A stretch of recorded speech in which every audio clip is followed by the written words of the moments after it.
Good morning, ladies and gentlemen. My name is Nurul Rahmawati from Yogyakarta State University, and today I would like to talk about online learning. But before that, let me ask a simple question.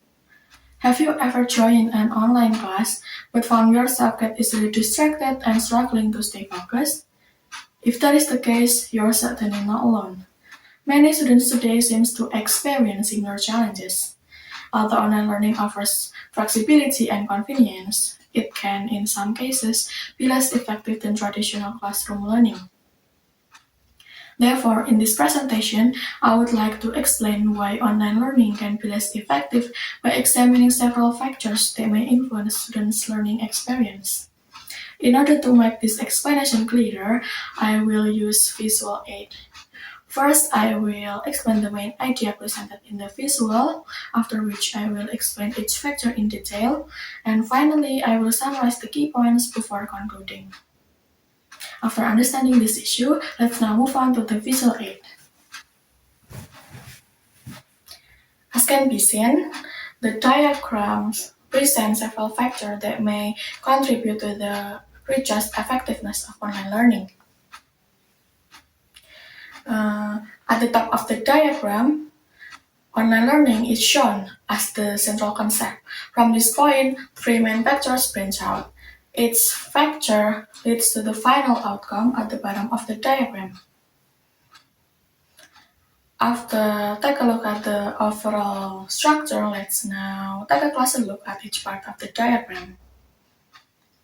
To begin with, at the left side of the diagram over there, we can see the first factor, namely lack of interaction. In online learning environment, communication between teachers and students tends to be more limited. For example, students may hesitate to ask questions, while feedback may not always be immediate.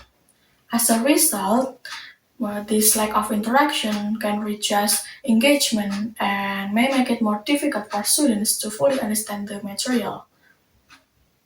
In addition to that, if we look at the middle part of the diagram, we can see the second factor, namely distractions.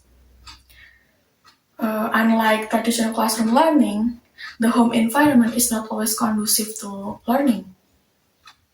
Students may be exposed to several distractions such as mobile phones, social media, or even surrounding noise. Consequently, they may lose focus more easily, which can negatively affect their learning process. Furthermore, if we look at the right side of the diagram here, we can see the last factor, namely technical problems. Online learning relies heavily on technology, including internet connection and digital platform. However, technical issues such as unstable connection and system error might occur. When this happens, the learning process can be interrupted. Therefore, students might miss important information.